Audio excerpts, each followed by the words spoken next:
People, welcome back to Politics Watch. Now, before I go into today's video, let me just address the video I did about the American ship coming to Jamaica.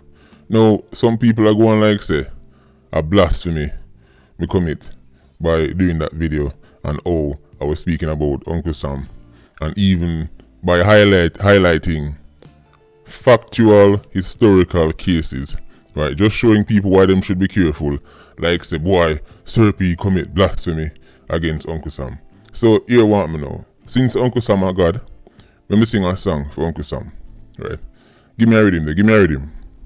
I love Uncle Sam from Galilee, for he has done so very much for me. He has taken all my sins and let the holy visa come in. I love Uncle Sam, that man from Galilee. Alright, so maybe you're not happy now. See them just dedicate a whole gospel song towards Uncle Sam. Right? So with that said, let me get into today's video. Now, there has been some new developments regarding a brand new deal that has been signed between the Jamaican government and the United States government that will basically allow them to better fight crime both here and abroad, right? And the timing of the deal is also let's just say interesting, but even more importantly, there are still questions hanging over the current government's head regarding the deal or supposed deal that was done with Israel, right? Now, Dr. Horace Chang, the Minister of National Security, has denied any such deal has been done. As a matter of fact, I'm going to let you listen to him, and then I'm going to get back to you and speak to you directly and especially about this whole spying business. So listen up, people.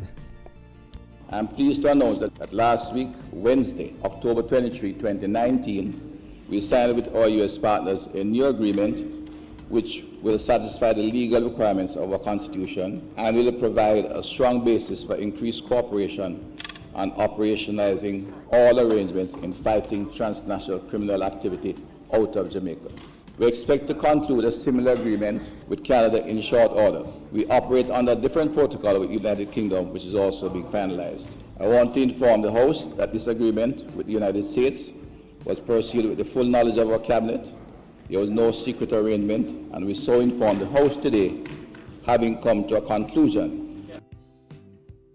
We have no security, and may I repeat, for the benefit of the whole House in the country, Jamaica has no security arrangement with the State of Israel. Absolutely none. That statement is mischief. Jamaica has absolutely no security arrangement with the State of Israel. Right? None. So there you have it. Horace Chang is denying that any deal was done with Israel. Now, when I listen to the entire conversation taking place in the House, the opposition security minister, I think it's Fitzjackson, was seeming to try and lean the conversation towards if there was a deal between, for example, the Jamaican government and the Israeli government. But based on the research I've done, right, is that the technology, the whole spying technology, isn't actually provided by Israel, but by a private company that is from Israel, right? And the name of that company is the NSO Group, right? And they actually developed a piece of spyware known as Pegasus. And this spyware managed to actually get into Apple's mobile operating system, right? It penetrated it, right? And it could also read things like people's iMessage, their Gmail, their WhatsApp, and people know that normally WhatsApp is encrypted. You can't really get into it. Now, since people have discovered Pegasus, Apple and WhatsApp have said they fixed the weak fence and they removed the vulnerabilities, so you can no longer get the access to it. Now, knowing how these spyware companies work and knowing how hackers work in general, they're not going to hear that, oh, Apple fix it and then just give up. They're just going to try and find a new way to get back into it. Now, why is this a problem? One of the things that people realized about Pegasus is that governments were using it to spy on certain human rights activists and the media and their political opponents. Now, apparently in 2017, Prime Minister Andrew Holness took a trip to Israel, right? And this is how this whole thing started. If you remember, Peter Bunting was talking about it. So when he took that trip to Israel, people were speculating that he went over there to get this piece of technology.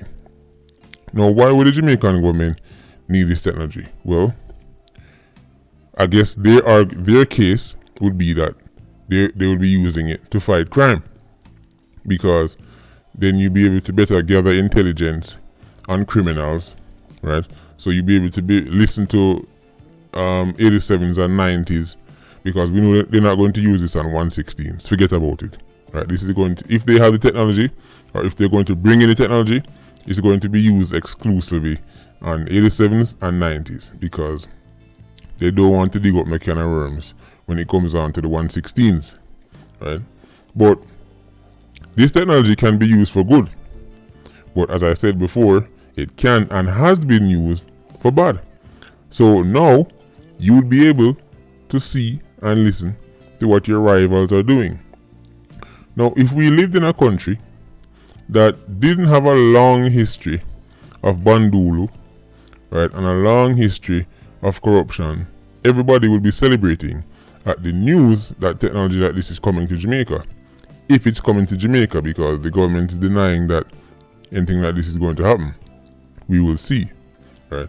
But let's say the technology comes to Jamaica. The reason why a lot of people are worried is because now, let's say for example, you and John Tom have a disagreement, and John Tom have links with the people who would have access to Pegasus.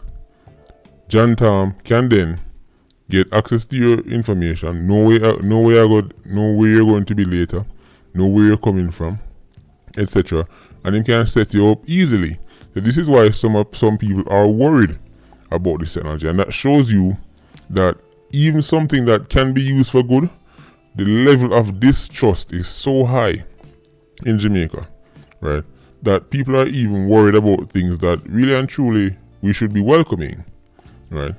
But nevertheless, even though the technology can be used for good, anytime government gets any kind of power or technology that can make them spy on the people, we need full disclosure, right?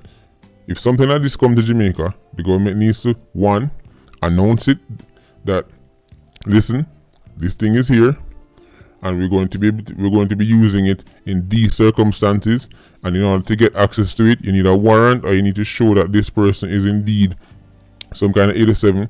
People, you cannot have this kind of technology and just use it willy-nilly anytime you feel like.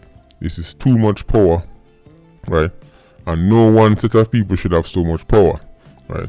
So while I support any government, for that matter, getting the tools that will better help them to fight crime, we still have to hold them accountable, right? And we need to keep an eye on this technology to make sure it is being used for good, because it's way too easy in Jamaica for a man give another man a thing, to get information on somebody and set them up, right? It's happened before, right? It's happened in countries that are nowhere near as corrupt and dangerous as Jamaica, so it can definitely happen here, right? So this is what the Horace Chang was talking about when he's saying that there's no deal done with Israel. But I think people are misunderstanding. Israel don't run NSO anyway, so it would be a private company in Israel, right? So if Andrew Holness did go there to do this kind of deal, he would have had to admit with NSO group and not necessarily the Israeli government. But anyway, as I said, the information at the moment is very limited, right? But we're going to keep an eye on it, people, right? So Patreon squad, big up on yourself. Please like, comment and share the video. Bless.